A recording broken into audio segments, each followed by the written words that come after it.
రక్షకుడైనటువంటి యేసుక్రీస్తు యొక్క పరిశుద్ధమైన నామములో హోరేబు ప్రార్థన మందులో కూడా వచ్చిన మీ అందరికీ వందనాలండి. Praise Lord. సమయంలో మనము ప్రభుని హృదయమార ఆరాధించి సేవించుకోమనుపు పరిశుద్ధ లేఖనాల్లో కొన్ని విషయాలు మనం ధ్యానించుకుంటామండి.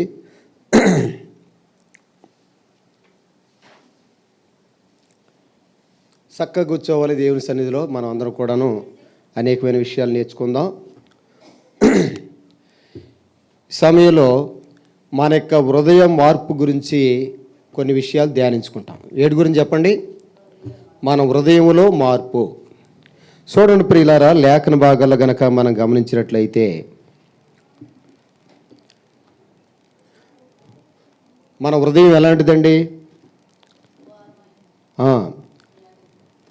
లేఖన భాగాలు గనక గమనించినట్లయితే ఇర్మియా గ్రంథము 17వ అధ్యాయము 9వ వచనం అండి. ఇర్మియా గ్రంథము 17వ అధ్యాయము 9వ వచనంలో మనందరం కూడా కలిసి అవుదాం. తీయండి ఒకసారి. ఇర్మియా గ్రంథము 17వ అధ్యాయము 9వ వచనం. హృదయము అన్నిటికంటే మోసకరమైనది, అది ఘోరమైన వ్యాధి గలది, దాన్ని గ్రహించగలవాడు ఎవడు? దేవుడి యొక్క వాక్యాన్ని ఆశీర్వదించును గాక. మానవుని యొక్క హృదయము అన్నిటికంటే ఏంటి చెప్పండి? మోసకరమైంది. నోరు తెరిచి చెప్పాలమ్మా ఎవరైనా. మామూలుది కూడా కాదు, ఘోరమైన వ్యాధి కలిగింది. మనవాళ్ళందరూ కూడాను నాకు గుండెలో బాగోలేదండి, కడుపులో బాగోలేదండి, వాటి గురించి వీటి గురించి చెప్తారు, కానీ నా హృదయం బాగోలేదని ఎవరైనా ఎప్పుడు ఈ రోజుకి మీరు కానీ మీతో పాటు ఎవరైనా చెప్పారా?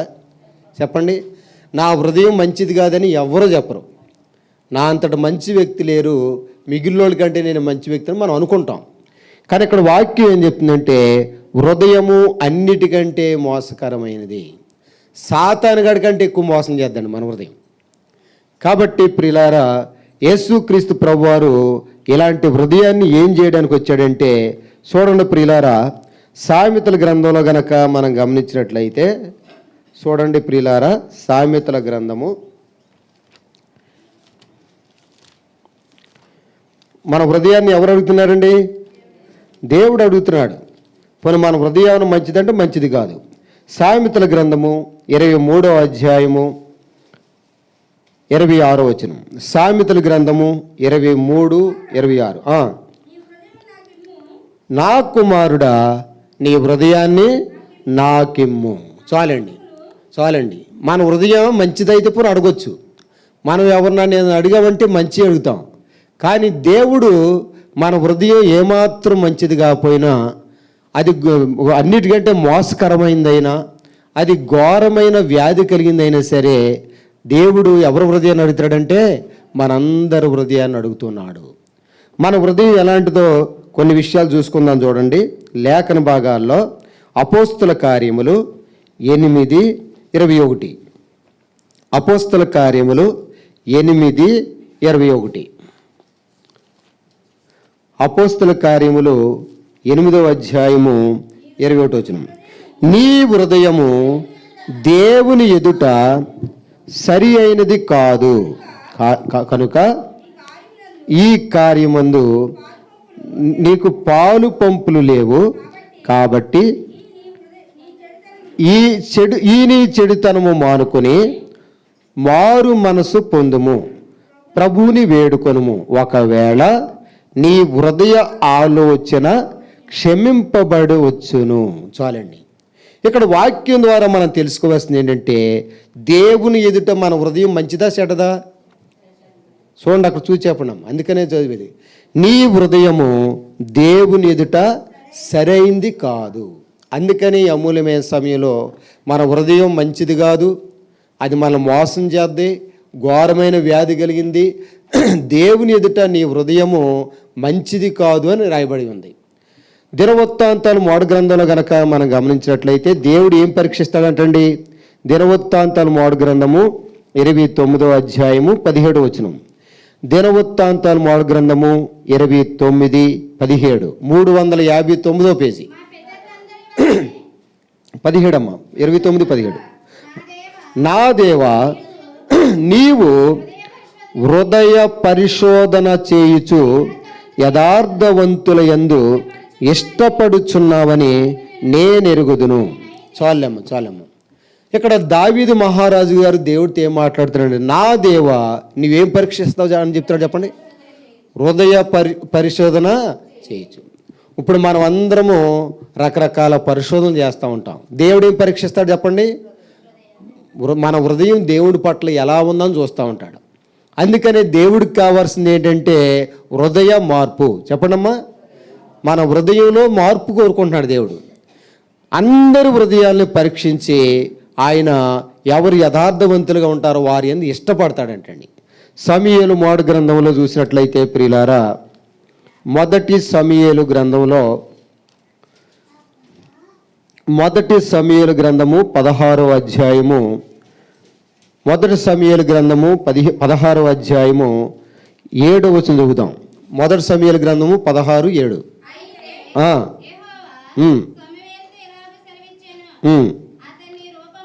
అతని రూపమును అతని ఎత్తును లక్ష్య పెట్టకము. మనుషులు లక్ష్య పెట్టు వాటిని యెహోవా లక్ష్య పెట్టడు. నేనతని త్రోసివేసి ఉన్నాను. మనుషులు పై రూపమును లక్ష్య పెట్టుదురు గాని యెహోవా హృదయమును లక్ష్య పెట్టును. నాతో పాటు చెప్పండి మీరందరూ.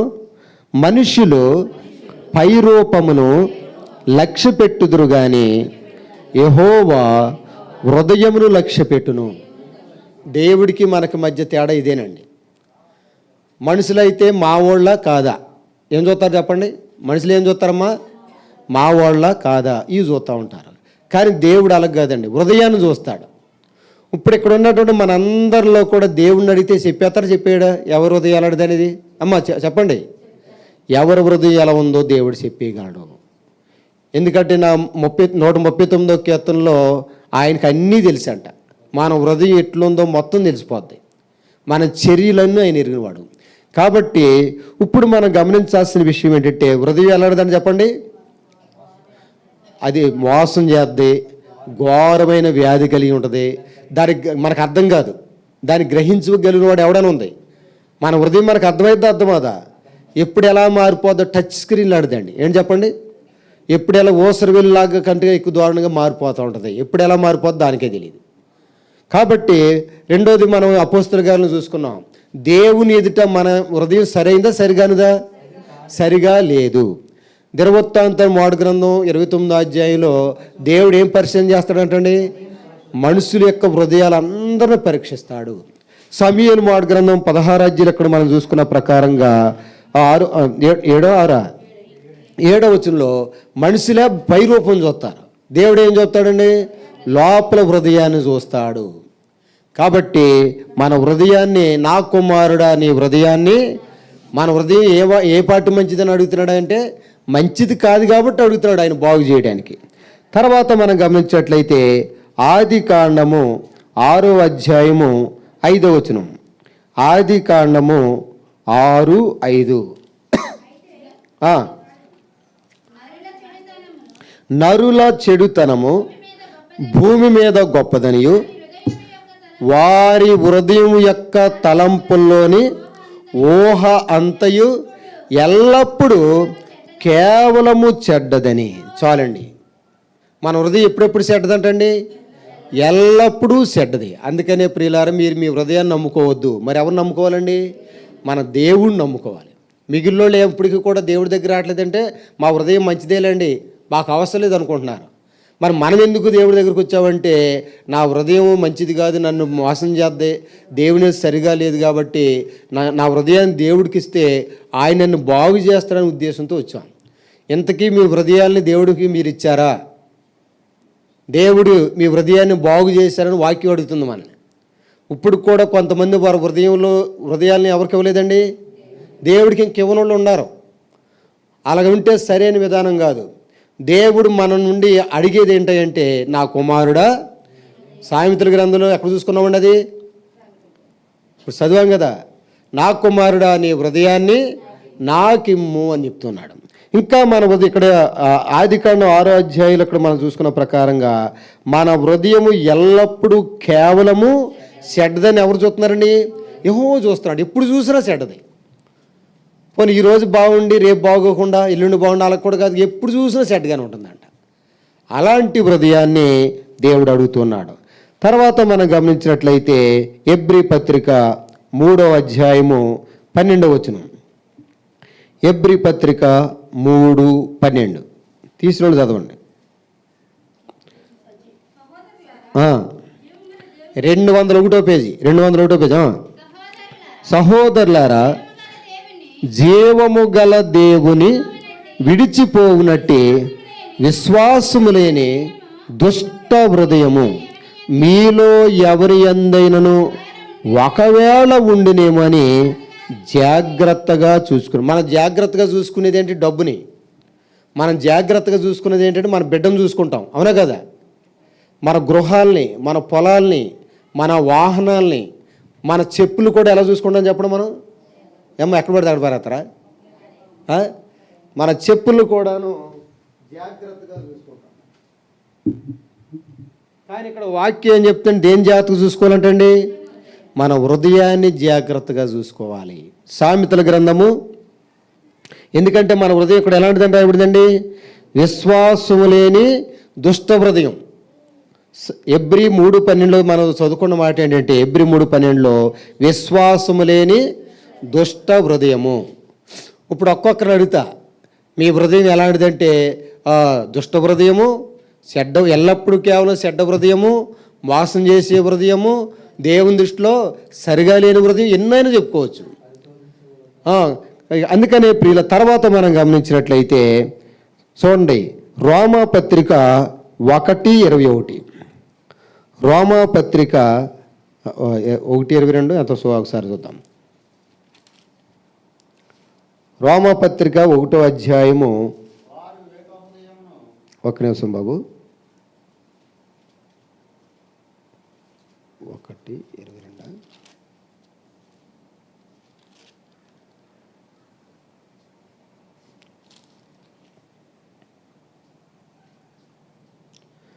1:22 అండి.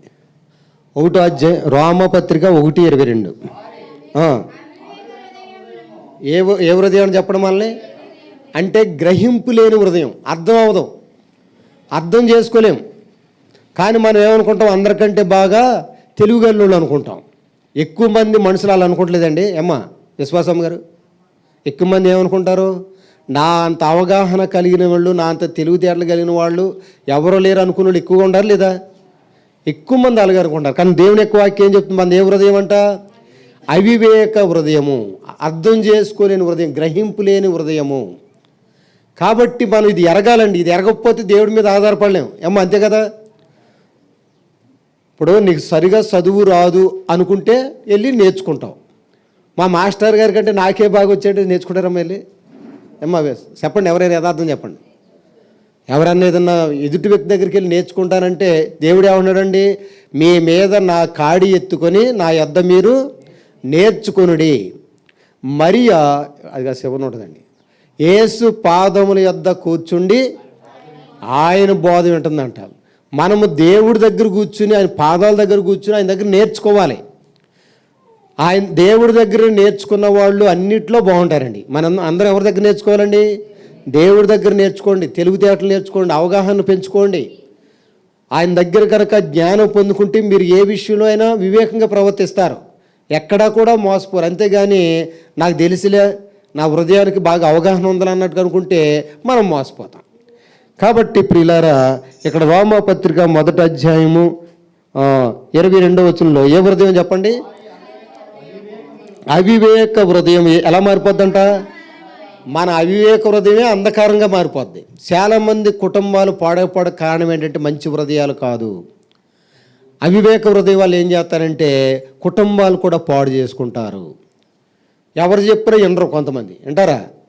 చెప్పండి, ఎవరైనా పెద్దోళ్ళు ఏదైనా మేలు కోరి చెప్తే నువ్వు నాకు చెప్పొచ్చే వ్యక్తి అయ్యావా అంటూ ఉంటారు.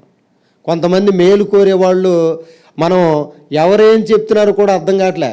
ప్రతి ఒక్కరు కూడాను కీడు చేసేవాళ్ళు మాటలు ఎలా ఉంటాయి చెప్పండి? చెప్పడం యథార్థం చెప్పండి. తీయగా, చక్కగా, రమ్యంగా, ఇష్టంగా. తర్వాత తెలిసిద్ది, అప్పుడు టైం పోవడంత అయిపోద్ది.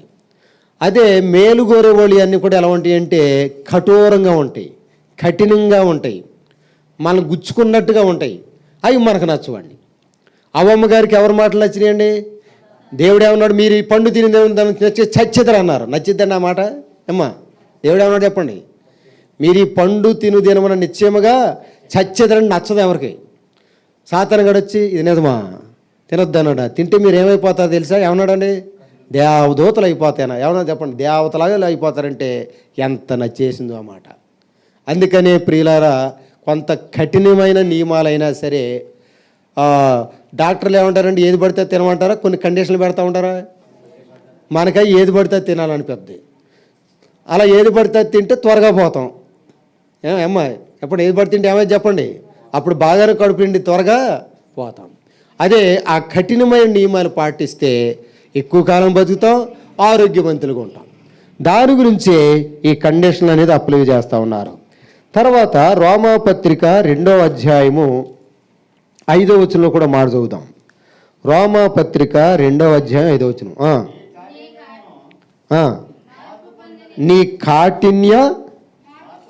నీ కాఠిన్యమును మార్పు పొందని నీ హృదయమును అనుసరించి ఉగ్రత దినమందు, అనగా దేవుని న్యాయమైన తీర్పు బయలుపరచబడి దినమందు నీకు నీవే ఉగ్రతను సమకూర్చుకొనుచున్నావు.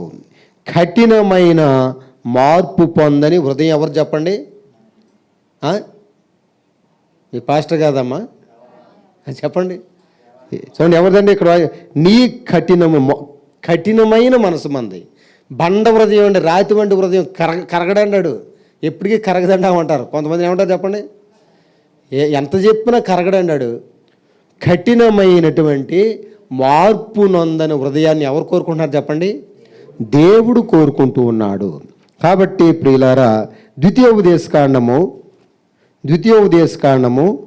10వ అధ్యాయము 16వ వచనం. ద్వితీయోపదేశకాండము 10వ అధ్యాయము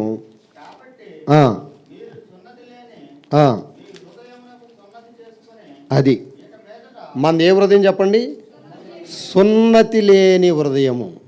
అమ్మ, సున్నతి లేని హృదయం అంటే ఏంటంటే ఏది మనకు క్షేమం కాదో దాన్ని కత్తిరించేసుకోవాలి. ఏం చేయాలి చెప్పండి? ఏది ఇప్పుడు గోల్డ్ పెరుగుతూ ఉంటే అలాగే ఉంచుకుంటారమ్మా? దేని చెప్పండి? అవి మనకి ఎక్కువ పెరిగితే మనకే ప్రమాదం కాదా? చెప్పండి అమ్మా. మనకే నష్టం కాబట్టి వాటిని కత్తిరించుకోవాలి. మరి అలాగని ఏళ్ళు కత్తిరించుకుంటారా? చెప్పండి అమ్మా, అర్థం చేసుకోండి. అలాగనే ఇక్కడ వాక్యం ఏం చెప్తుందంటే సున్నతి లేని మీ హృదయము. మన హృదయానికి ఏమనేది చెప్పండి? సున్నతి లేదంటే కత్తిరింపు లేదు. వద్దన్న వాటిని తీసేసుకోవాలి, అవసరమైన వాటిని తెచ్చుకోవాలి. మన పొలాల్లో రకరకాలు ఉంటాయి. అన్నీ వదులుకుని మనకు ప్రాముఖ్యంగా ఉపయోగపడే వాటిని కదా ఇంటికి తెచ్చుకుంటాం. ఏమ్మా చెప్పండి? బోడంత తుక్కు పెరిగిపోతాడు, దాన్ని తెచ్చుకుంటాం మనం? ఫలాలను తెచ్చుకుంటాం. అలాగనే సున్నతి అంటే అర్థం ఏంటంటే కట్ చేసుకోవడం. సున్నతి ఏంటి చెప్పండి? కత్తిరించుకోవడం. అవసరమైన వాటిని ఉంచుకుని అనవసరమైన వాటిని ఎప్పటికప్పుడు ఏం చేసుకోవాలంటే పెరికి వేసుకోవాలి. అలాగనే మన హృదయాల్లో ఇప్పుడు ప్రతి ప్రభు దినమందు మనం దేవుని దగ్గరికి వచ్చినప్పుడు కూడా ఏం చేసుకోవాలంటే సున్నతి చేయించుకోవాలి. ఏం చేసుకోవాలి చెప్పండి? అంటే సున్నతి అంటే అది ఏ సున్నతి అర్థం చేసుకోవడం చెప్తున్నామండి. రోమాపత్రిక 2వ అధ్యాయము 28-29 వచనాలు. రోమాపత్రిక 2వ అధ్యాయము 28-29 వచనాలు.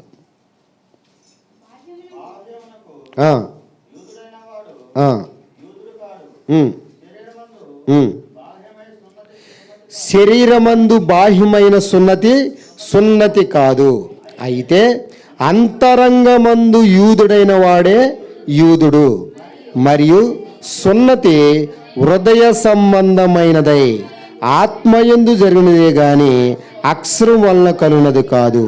అట్టి వానికి మెప్పు మనుషుల వలన కలుగదు, దేవుని వలనే కలుగును. చూడండి, సున్నతి హృదయ సంబంధమైంది. సున్నతి ఎక్కడ చేసుకోవాలని చెప్పండి అమ్మ? సున్నతి అంటే అర్థమైందా? ఏంటి ఆశా గారు సున్నత అంటే ఏంటి? శుద్ధించడమా? సున్నత అంటే ఏంటి? దేవుడు వద్దన్న దాన్ని తీసివేసుకోవడం. సున్నత అంటే ఏంటి చెప్పండి? హృదయంలో రావాలి మార్పు. ఎక్కడ రావాలి చెప్పండి? లోపల మార్పు రావాలి. అది సున్నత అంటే అర్థం. అంటే సున్నతి హృదయ సంబంధం. అది యూదులు ఇశ్రాయేలు ప్రజలైతే బాహ్య సంబంధం సున్నతి చేసుకున్నారు, కానీ హృదయ సంబంధం సున్నతి చాలామంది చేయించుకోలేదు. మనము మార్పు అనేది ఎక్కడ రావాలంటే లోపల రావాలి, బయట రావాలండి. హృదయంలో కలగాలి. చూడండి, మన హృదయంలో ఇంకా ఎన్ని తేడాలు ఉన్నాయి? సామెతల గ్రంథము 6వ అధ్యాయము 25వ వచనం. సామెతలు 6:25.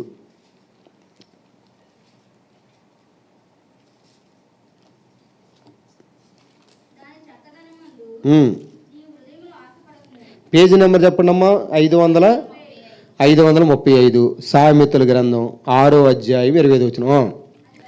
దాని చక్కదనమునందు నీ హృదయంలో, అదే 24 నుండి కూడా చదవన్నాం, అర్థమైంది. 24 నుండి. చెడు స్త్రీ యొద్దకు పోకుండాను, పరస్త్రీ పలుకు ఇచ్చకపు మాటలకు లోబడకుండాను అవి నిన్ను కాపాడును. దాని చక్కదనమునందు నీ హృదయములో ఆశ పడకుము, అది తన కనురెప్పలను సికిలించి నిన్ను లోబర్చుకొననీయకము. అంటే మన హృదయం ఎప్పుడు ఏం కోరుకుంటుందంటే పరస్త్రీలను కోరుకుంటుంది. అవునా కదా అమ్మా? మన హృదయం ఏం కోరుకుంటుంది? పరపురుషుని కోరుకుంటుంది. మన హృదయం ఏం కోరుకుంటుందంటే మనది కాని వాటిని ఆశిస్తూ ఉంటుంది. ఎంత చక్కగా ఉండా ఆశపడొద్దు. వాక్యం చెప్తుందండి అమ్మ, అర్థమైందా మీకు? మీకు దేవుడు ఇవ్వండి, దేవుడు మీకు సంబంధించింది కానీ కనీసం లోపల కూడా ఆశలు వస్తుంటాయి. ఆశల్ని వెంటనే ఏం చేయాలి చెప్పండి? కత్తిరించేసుకోవాలండి. ఆశలు చంపేసుకోవాలి. అది హృదయంలో మార్పు అంటే. మన హృదయం ఎన్ని కోరికలు కోరుకుంటూ ఉంటుందో, లెక్కలేనన్ని కోరికలు. ఎంత చక్కగా ఉన్నా, ఎంత ఇనసొంపుగా ఉన్నా, ఎంత గుమగుమలాడినటువంటి సువాసన వస్తున్నా, లేకపోతే ఎంతగా మనకు అవసరంగా అనిపించినా కానీ మన కాని వాటిని ఏం చేయకూడదు చెప్పండి? ఇక్కడ ఏముందండి? ఆశ పడకము, నిన్ను లోబర్చుకొననీయకము. సాతానుగాడు ఆశ చూపి మోసం చేస్తాడు. సాతానుగాడు ఏం చేస్తాడు చెప్పండి? ఆశలు లోకము కానీ, సాతానుడు కానీ, పాపం కానీ మనల్ని ఆశలు కలగజేసి మళ్ళీ అడియాసలుగా మార్చేసి కటికి మోసం చేస్తాయి. కాబట్టి ప్రియులారా, నీ హృదయంలో కూడాను చక్కగా కనబడుతున్నా, నీకు ఎంత లాభదాయకంగా ఉన్నా కానీ నువ్వు నీ సంబంధం లేని వాటిని నువ్వు అసలు ఆశపడొద్దు. ఎందుకంటే దానివల్ల ఏమైందంటే మనకి ఏం ఒరిగేది ఉండదు, కీడు తప్ప. అందుకని వాక్యం ఏం చెప్తుందో అదే మనం చేస్తే అందరికంటే గొప్పగా మార్చబడతాం. తర్వాత లేఖనాల్లో మనం గమనించినట్లయితే లేవి కాండము 19:17. లేవి కాండము 19:17. పేజీ నెంబర్ 97 అండి. లేవి కాండము 19వ అధ్యాయం 17వ వచనం. నీ హృదయములో నీ సహోదరుని మీద పగపట్టకూడదు, నీ పొరుగువాని పాపము నీ మీదకు రాకున్నట్లు నీవు తప్పక వారిని గద్దింపవలెను. అంటే పగ కలిగి ఉండకూడదు. ఇప్పుడు ఎవరి హృదయంలో చూసినా లోపల ఏముంటున్నాయండి అమ్మ ఆంటీ గారు? సచ్చేదాకా ఏం పోదు చెప్పండి? పగ పోదు. చచ్చిపోయేటప్పుడు కూడా ఒక తండ్రి గారు ఏం చేశాడంటే వాళ్ళ కొడుక్కి మారు మనసు పొందాడని అంటున్నారే తప్ప చచ్చిపోయి ఉందరే పలానా ఓడు మనకు చాలా కీడు చేశాడు, ఆడి మీద ఒక కన్నేసి ఉంచమన్నాడట. ఎప్పుడు ఏమో అర్థమైందా మీకు? అది మార్పు నొందిన హృదయమేనా? యేసు ప్రభువారు ఎవరి మీద పగుంచుకున్నాడండి? పగ ఉంటే పక్కోడికి ఏం కాదు, ఎవరికి నష్టం చెప్పండి? అందుకని చెప్తుంది, పగ తీర్చుట నీ పనా దేవుడి పనా? ఉందా లేదా బైబిల్ అన్నమాట? పగ తీర్చుట దేవుడు పని. అది అన్ని పలానోడు నీకు ఏదో కీడు చేసి దేవుడు చెప్పుకోను అంతే తప్ప నువ్వు మట్టుకు ఎలా ఉండాలండి? ప్రశాంతంగా నా దేవుడు చూసుకుంటాడు అన్నట్టుగా ఉండాలి మనం. కాబట్టి మన హృదయం ఎలాంటిదంటే పగ కలిగిన హృదయము. కొన్ని చెప్పండి, ఇప్పుడు వరకు చెప్పుకున్నాం కదా. సునీత గారు కొన్ని చెప్పండి హృదయం గురించి. హృదయం ఎలాంటిదంట? మోసకరమైంది, చెడ్డది, కఠినమైంది. చెప్పమ్మా. వ్యాధి కలిగింది, సరైన హృదయం కాదు, ఎల్లప్పుడూ చెడ్డదే, విశ్వాసం లేని దుష్ట హృదయము, గ్రహింపు లేని అవివేక హృదయము, మార్పు లేని హృదయము. అది ఇప్పటికీ కూడా అర్థం కావట్లే మీకు. మంచిది అనుకుంటున్నారు, అందుకనే పట్టించుకోవట్లే. ఎప్పుడు కూడా మనం ఎవరు నమ్మకూడదు? పక్క వ్యక్తులు అయితే నమ్మకూడదు అనుకుంటున్నాం, కానీ అస్సలు నమ్మకూడదు నిన్ను నువ్వే. ఈ విషయం అర్థం కావట్లే మనుషులకి.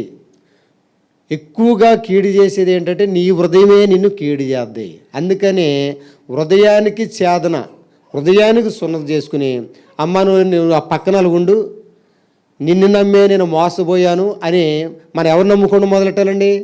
ప్రభువు మీద ఆధారపడటం మొదలెట్టాలి. అప్పుడు అన్ని విధాలుగా ఆశీర్వదించబడతాము. తర్వాత దినవృత్తాంతాలు 2వ గ్రంథము, 29వ అధ్యాయము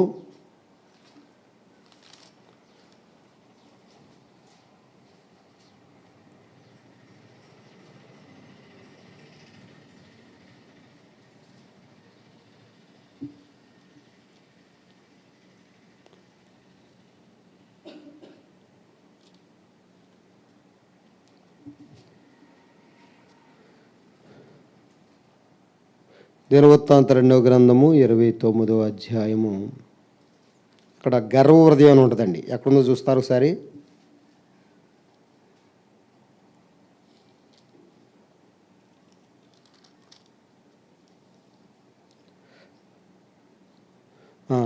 ఇరవై ఆరో అధ్యాయం 16 వచనం. 26:16 దినవృత్తాంతాల 2వ గ్రంథము 26:16.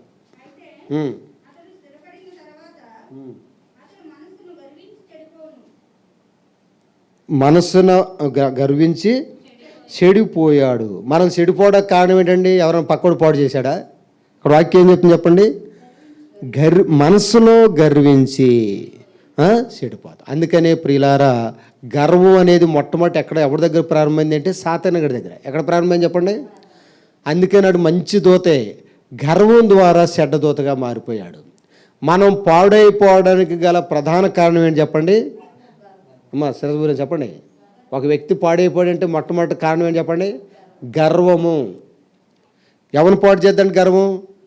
అతడు మహారాజు అండి, మహాచక్రవర్తి.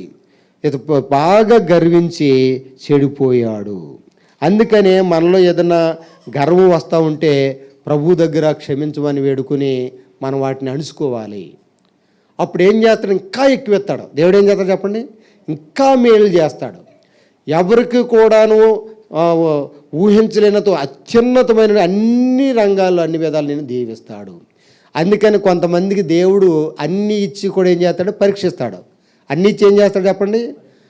అప్పుడు మనం మరి దేవా నేను ఎంతటి వాడను, దావీదు అంటాడండి, ఇవన్నీ ఇవ్వడానికి నేను ఎంత మాత్రం వాడనని ప్రభు దగ్గర మరి ఎక్కువ లోబడి, ఆయన తర్వాత వాళ్ళ కొడుకు ఇంకా పెరిగిపోయింది. ఆయన తర్వాత దావీదు గారికే బోడంత ఇచ్చాడు. ఆయన గర్వం అనేది రానియకుండా చాలా జాతుకున్నాడు. కాబట్టి వాళ్ళ కొడుక్కి ఎంత ఇచ్చాడంటే ప్రపంచంలో ఎవరికి ఇవ్వనంత గొప్పతనం ఇచ్చేసాడండి. అలాగన మనము మన హృదయం మంచిది కాదని గుర్తించి వెంటనే మన హృదయాన్ని ఎవరికి చేయాలి చెప్పండి? దేవుడికి అప్పగించినట్లయితే ఆయన మనకు అన్ని విధాలుగా మేలు చేసేవాడుగా ఉంటాడు. తర్వాత మనం గమనించినట్లయితే కీర్తనల గ్రంథము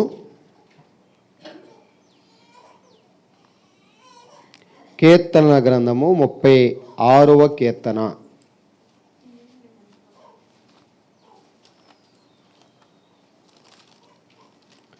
36వ కీర్తన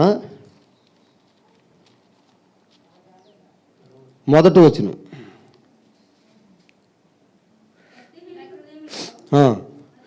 హృదయంలో ఏముందని చెప్పండి? హృదయంలో భక్తిహీనత ఏముంది చెప్పండి? మన హృదయంలో ఉండాల్సినంత భక్తి లేకపోతే మనం భక్తిహీనం అయిపోతాము. సరిపడినంత భక్తి ఉంది కాబట్టి మనం మందిరానికి వచ్చాం. కానీ దేవుడు కోరుకున్నంత ఉండాలండి. ఎంత ఉండాలి చెప్పండి? దేవుడు కోరుకున్నంత భక్తి ఉంటే అప్పుడు మనము దీవించబడతాం. తర్వాత మనం గమనించినట్లయితే 76వ కీర్తన 5వ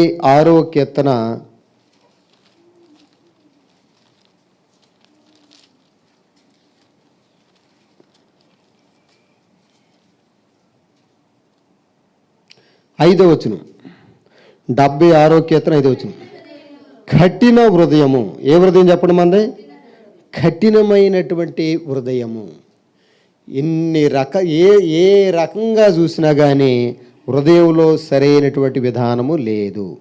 ఆఖరిగా మనం గమనించినట్లయితే ప్రియులారా, అంటే ఇక రెండు రకాలు ఉండే అనుకోండి. చూడండి, యెహెజ్కేలు గ్రంథంలో 16వ అధ్యాయము 30వ వచనంలో చూస్తే, అంటే మన హృదయం ఎలాంటిదో చూసుకుంటున్నాం.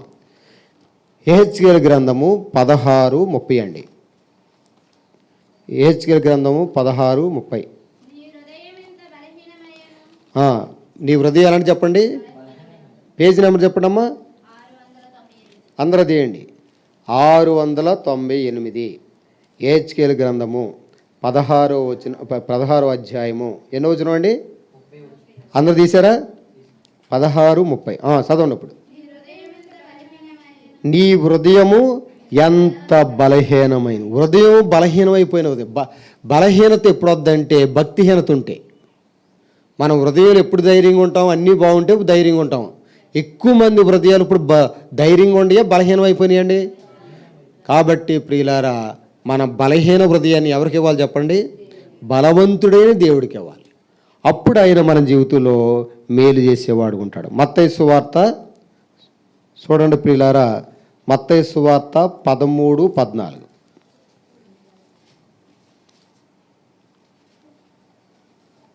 మత్తయి సువార్త 13:14 ఉందండి.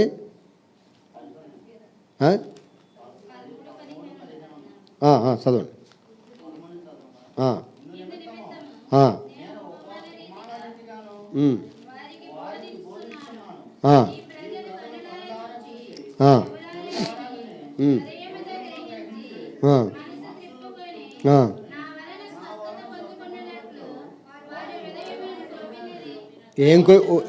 వీడు బాగా కొవ్వు పోయాడు అంటారు కొంతమంది. ఏం పోయాడు చెప్పండి?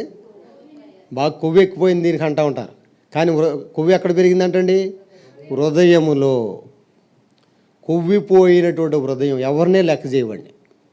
కాబట్టి ప్రియులారా, ఇటువంటి ఘోరమైన, ఎక్కడ చూసిన ఏ రకంగా చూసినా కానీ మంచిది కాదని అర్థమైందా? అర్థం కాలేదా?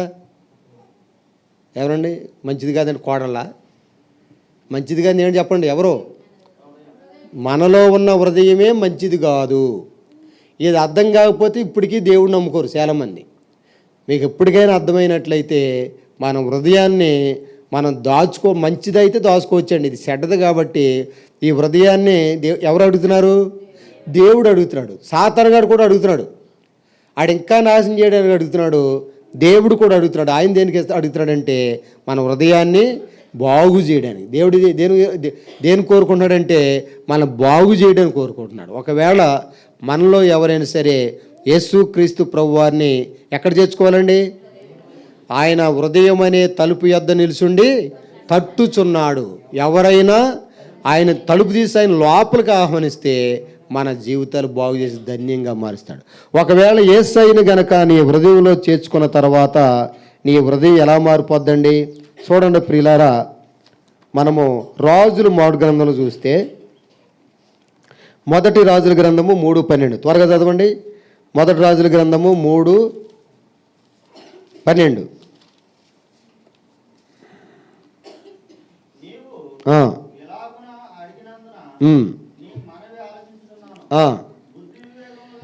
చూడండి, దేవుడు మన హృదయంలో ఎలా మార్చేస్తాడండి? బుద్ధి లేని హృదయాన్ని ఎలా మార్చేస్తాడో, బుద్ధి వివేకములు గల హృదయమును నీకిచ్చుచున్నాను. పూర్వీకుల్లో నీ వంటి వాడు ఒకడు లేడు, ఇక మీదట నీ వంటి వాడు ఒకడున్నాడు.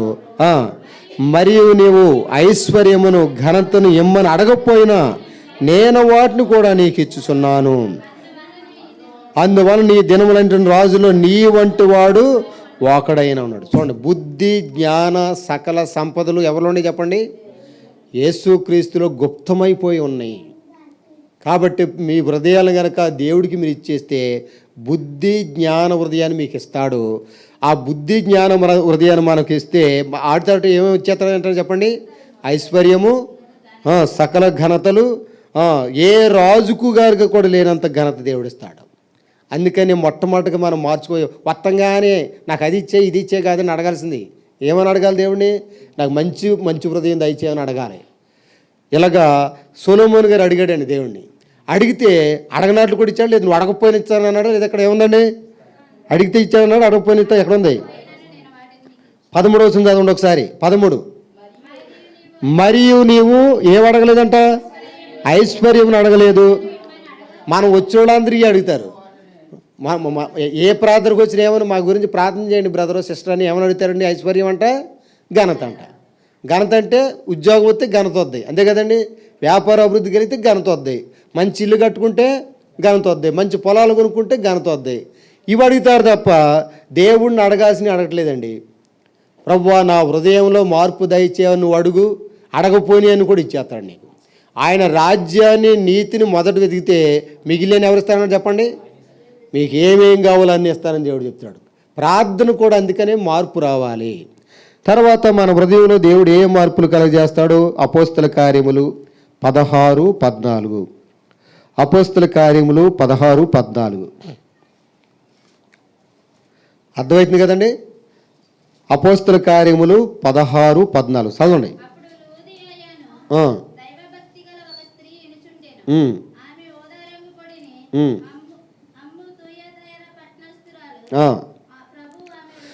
ప్రభువు ఆమె హృదయమును తెరిచెను గనుక పౌలు చెప్పిన మాటల యందు లక్ష్యం. దైవ సేవకుడు చెప్పే మాటల మీద మీరు లక్ష్యం ఉంచాలంటే మీ హృదయాన్ని దేవుడు తెరవాలి. మన హృదయం దేవుడికి ఇస్తే ఆయన తెరుస్తాడండి. హృదయంలో గ్రహింపు వద్దాయి. మన హృదయంలో అర్థం కాని ఈ యుగ సంబంధమైన దేవత మన మనోనేత్రాలకి గుడ్డితనం కలగజేశాడు. మన హృదయాన్ని గనక దేవుడికి ఇచ్చినట్లయితే ఆయన చక్కగా తెరుస్తాడు. అప్పుడు దైవజనులు చెప్పిన మాటల మీద కూడా మనం లక్ష్యం ఉంచుతాం. తర్వాత మన కుటుంబాలు కూడా దీవించబడతాయి. ఈరోజు కూడా మా కుటుంబంలో మా అబ్బాయి మాట అంటలేదండి, మా ఆయన మాట లేదా, ఎక్కువ మంది ఈ మాటలే అంటారా అనరా? కానీ ఏమి హృదయం ఏం జరిగింది చూడండి ఒకసారి. 15వ వచనం చదువుదాం. 15వ వచనం. ఆమె ఇంటి వారును బాప్తిసం. వెంటనే ఇంట్లో వాళ్ళందరూ మారిపోయారంటండి. ఏం మారింది కాబట్టి ఎవరు మారారు? ఇంట్లో వాళ్ళందరూ. చాలామంది ప్రార్థనకు వచ్చేవాళ్ళే మారరండి. ప్రార్థనకు వస్తారు, ఇక్కడ దేవుని స్తుతించడానికి వాడతారు, అక్కడికి వెళ్ళి గొడవలకు వాడతారు నోరు. ఎలా మారుతారు వాళ్ళు? వేధించేస్తారు ఇంట్లో వాళ్ళని. మనము ఆదరించాలి తప్ప ఏ వ్యక్తిని ఏం చేయకూడదు చెప్పండి అమ్మా. నోరు అర్థమవుతుందా? ఇతర వ్యక్తిని మనం వేధించాలా, ఆదరించాలా? పరామర్శించండి. మీకు ఉపయోగం లేకపోయినా బాగుండారని ఒక మాట అంటే మనకి ఏమైనా ఇబ్బందా? ఏమండి దారిని పోయేళ్ళు కూడా ఏమండి బాగుండారని ఒక మాట తప్ప చెప్పండి. కొద్దిగా పలకరించండి. వాళ్ళే నన్ను చూసుకోవాలి, వాళ్ళే నన్ను పొగడాలి, లేదంటే వాళ్ళే నాకు దండం పెట్టాలంటే అది ఒకవేళ మనకేం నష్టమేం కలదు. ఒకవేళ నిన్ను గౌరవించలేదు, పోద్దా గౌరవం పోద్దా? ఏం చెప్పండి. మన గౌరవం ఎవరికైనా చేస్తారు చెప్పండి? దేవుడు ఎక్కడ ఎలా గౌరవించాలో ఆయన చూసుకుంటాడు. కాబట్టి ప్రియులారా, ఇక్కడ లూదియా తన హృదయాన్ని దేవుడికి ఇస్తే ఆమె తన హృదయాన్ని తెరిచింది. ఇంట్లో వాళ్ళకి అది ఏం వెలగ మారిందంటే ఆశీర్వాదకరంగా మారింది. సొలొమోను గారు, అయ్యా నా హృదయం మంచిది కాదు, దయచేసి క్షమించి నా హృదయాన్ని బాగు చేయమని దేవుడిని అడిగాడు. అడగని అని ఇచ్చేశాడు లేదా? ఎవరికి ఇవ్వలేనంత గొప్ప. నీ ప్రార్థన నచ్చాలని దేవుడికి ఏమి నచ్చాలి చెప్పండి? నీ ప్రార్థన కనుక దేవుడికి నచ్చితే ఎన్ని ఇస్తాడో అన్ని ఇస్తాడు. కాబట్టి ఈ విషయం మనం మొట్టమొదటిగా అర్థం చేసుకోవాలి.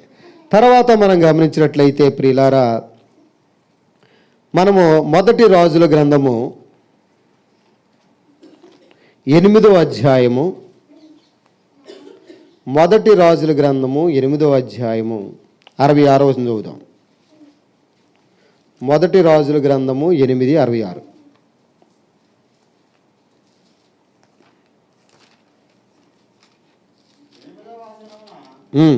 అతడు 288వ పేజీ అండి. 288వ పేజీ, మొదటి రాజుల గ్రంథము 8వ అధ్యాయము ఆఖరి వచనం 66వ వచనం.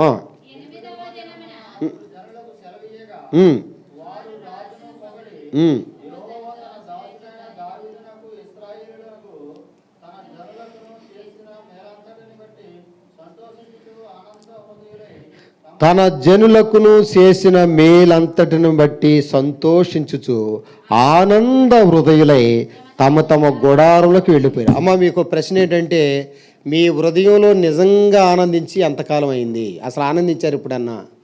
దేవుడు మనకి ఏమిస్తాడంటండి? ఆనంద హృదయాలు. దుఃఖకరమైన హృదయాలు కదండి. మనం ఎవరు చూసినా కానీ ఏదో ఒక బాధ, ఏదో ఒక మర్యాద, ఏదో ఒక సమస్య, ఏదో ఒక ఇబ్బంది, ఏదో ఒక లోటు ఉంటుంది. కానీ దేవుడు ఏ హృదయం ఇస్తాడంట మనకి? చూడండి ఇక్కడ, ఆనంద హృదయం. చెప్పండి, ఆనంద హృదయాలు ఎక్కడికి వెళ్ళారంటండి? వారి ఇళ్ళకి వెళ్ళారంట. మీరు కూడి ప్రార్థన అయిపోయిన తర్వాత హృదయమార ఆనందంతో తిరిగి మీ ఇంటికి వెళ్ళాలంటే మన హృదయాన్ని ఎవరికి ఇవ్వాలి చెప్పండి? దేవుడికి ఇవ్వాలి. ఆయన మన జీవితంలో కార్యాలు చేయాలి. అప్పుడు హృదయంలో నుండి వచ్చే ఆనందం ఎవరైనా దొంగిలిస్తారండి? చెప్పండి అమ్మా. లోపల నుండి వచ్చే ఆనందాన్ని మనం పోగొట్టుకోం. కొంతమంది ఎవడన్నా మన గిట్నోడి కింద పడిపోతే నవ్వుతాం, అది నిజమైన ఆనందం అండి.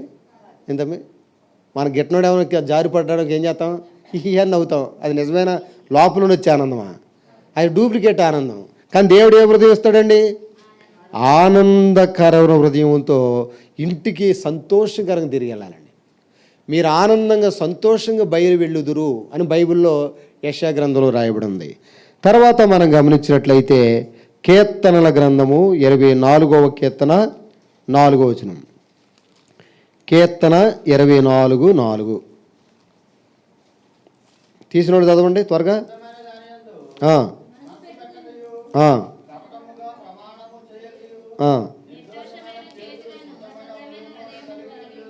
అది శుద్ధమైన హృదయము. చెప్పండి, ఒకప్పుడు మన హృదయం ఎలా పడితే అలా ఉంది, ఇప్పుడు ఎలా ఉంది చెప్పండి? శుద్ధమైన పరిశుద్ధమైన హృదయం. హృదయ శుద్ధి గలవారు చెప్పండి. నీ హృదయం శుద్ధంగా లేకపోతే నువ్వు ధన్యుడు కాదు, అన్యుడు. ఇప్పుడు కూడా హోరేబులోనికి వచ్చి నువ్వు అన్యురాలుగా ఉండకూడదు. హృదయ శుద్ధి గలవారు ధన్యులు. ఎవరు చూస్తారంటే వాళ్ళని? ఇక దేవుణ్ణి చూశారంటే దేవుని అన్నీ అందినట్టే. ఇప్పుడు ఎక్కడికి మనం వచ్చాం, మిమ్మల్ని నన్ను మీరు మిమ్మల్ని నేను చూసుకుని వెళ్తే ఏమైనా ఉపయోగపడదండి? ఎవరిని దర్శించాలి? ఇక్కడ ఏమాట రాయబడిందండి? ఆయన చూస్తాకు వచ్చామా? ఆయన వైపు చూసినప్పుడు ఆయన కనబడాలంటే నీళ్ళు ఏముండాలి? హృదయము శుద్ధిగా ఉండాలి. హృదయంలో ఇంత కపటం పెట్టుకుంటే ఏం కాపాడుతాడండి ఆయన? మనం చూసుకుని 4 మాటలు చెప్పుకుని వెళ్ళిపోతాం. దానివల్ల ఎవరికి సమయం వేస్ట్ తప్ప ఏముండదు. కాబట్టి నువ్వు నిజంగా 24వ కీర్తన మొదటి వచనం చూడకుండా ఎవరైనా చెప్పగలరా? 1-2 వచనాలు. జీవం గల దేవుని దర్శించుటకు నా హృదయము ఎంతో, నా శరీరము, నా ప్రాణము. కోర కుమారులు మందిరం ఎప్పుడు వెళ్దాం, ఎప్పుడు దేవుని దర్శిద్దాం, ఎప్పుడు ఆయన కలుసుకుందామని ఎంతో ఆశపడేవాళ్ళు అంటండి. అసలు మనసే లేదు మనవాడికి. దేవుణ్ణి నేను ఎప్పుడు కలుసుకుందామని ఆశ ఎంతమందికి ఉండే మనలో? ఆ ఆశ ఉండేవాళ్ళు వాళ్ళ విధానాలు వేరేగా ఉంటాయి. కాబట్టి మనము దేవుణ్ణి చూడాలి, దేవుణ్ణి దర్శించాలి, దేవుణ్ణి కలిగి ఉండాలని మనకు కనీస జ్ఞానం ఉంటే ఆయనకి సంబంధించిన దేవుడి దగ్గర ఏమున్నాయండి? బుద్ధి, జ్ఞాన, సకల ఆయన కుడి చేతిలో ఏమున్నాయంటే చెప్పండి? నిత్యము సుఖమే. సుఖపడాలని ఎంతమందికి లేదండి అమ్మా? అందరికి సుఖపడాలని ఉంది. ఆ సుఖం ఎవరి దగ్గర ఉందంట? దేవుడు కుడి చేతులు. ఆయన ఇలా దీవిస్తే వద్దది. ఆయన దీవించుకోండి. నువ్వు ఎంత ప్రయాసపడినా కానీ నువ్వు బతికినంతకాలం కష్టమే తప్ప సుఖం ఉండదు. కాబట్టి ప్రియులారా, ప్రభువా నీ చెయ్యాలి ఆడి ప్రభు అన్నట్లుగా మనము ప్రభువుని వేడుకోవాలి. తర్వాత మనం గమనించినట్లయితే మొదటి దినవృత్తాంతాల గ్రంథము 29:19. మొదటి దినవృత్తాంతాల గ్రంథము 29వ అధ్యాయము 19వ వచనం. Page number 359.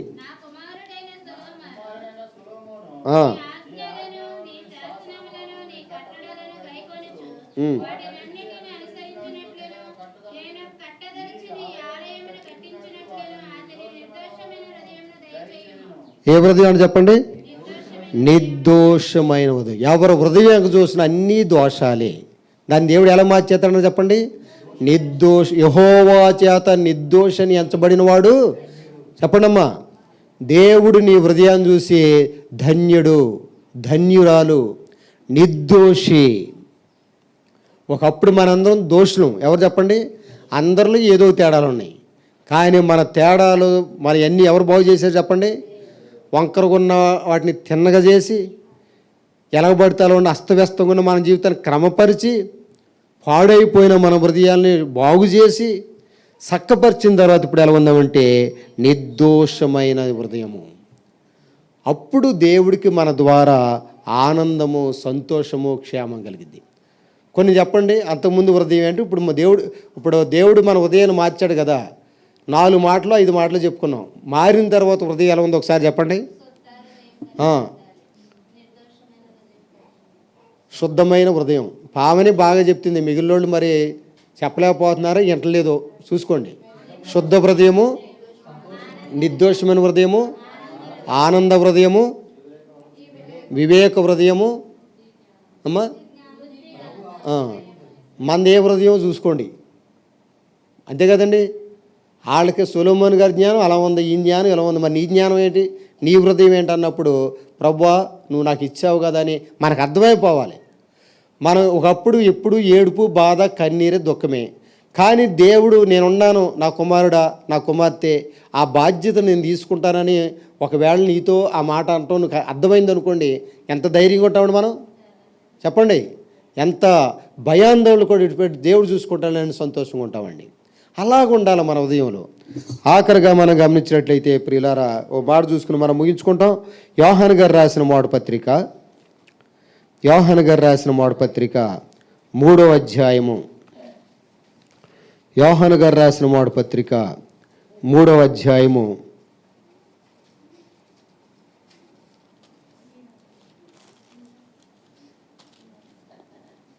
20వ వచనం మన అందరూ కూడా చదువుతామండి. పేజీ నెంబర్ చెప్పండి ఒకసారి. 222వ పేజీ. యోహాను గారు రాసిన మాట పత్రిక 3వ అధ్యాయము 20వ వచనం. ఇందువలన మనం సత్యవంతులమని ఎరుగుదుము, దేవుడు మన హృదయం కంటే అధికుడై సమస్తము ఎరిగి ఉన్నాడు గనుక మన హృదయము ఏ ఏ విషయంలో మన యందు దోషారోపణ చేయను ఆయా విషయములలో ఆయన ఎదుట మన హృదయములను సమ్మతిపరుచుకుందాము. ప్రియులారా, మన హృదయము మన యందు దోషారోపణ చేయని ఎడల దేవుని ఎదుట ధైర్యము గలవారమగుదుము. కాబట్టి ఇప్పుడు ఎవరికైనా వాక్య సారాంశం ఏంటంటే, ఏ ఏ విషయాల్లో మనలో లోటుపాట్లు ఉండే దేవుడి దగ్గర మనం ఏం చేయాలి చెప్పండి? సరి చేసుకోవాలి, బాగు చేయించుకోవాలి, క్రమపరచుకోవాలి. హాస్పిటల్కి ఎందుకు వెళ్ళారంటే దేనికి వెళ్తారండి? అమ్మా బట్టలు ఏం చేస్తుంటాం మనం? శుభ్రం చేసుకుంటుంటాం. అలాగనే దేవుడి యొద్దకు వచ్చినప్పుడు మన హృదయాన్ని బాగు చేసుకోవాలి. చూడండి, ఆ మాట అర్థం అవడానికి చెప్తే ఒకసారి ఆ మాట చదువుదాం. కొరింథీయులకు రాసిన పత్రికలో దేవుడి దగ్గర మన హృదయాన్ని బాగు చేయించుకోవాలి. ఇదే మాట అర్థం అవడానికి ఇక్కడ చదువుతాం. కొరింథీయులకు రాసిన 2వ పత్రికలు అనుకుంటా,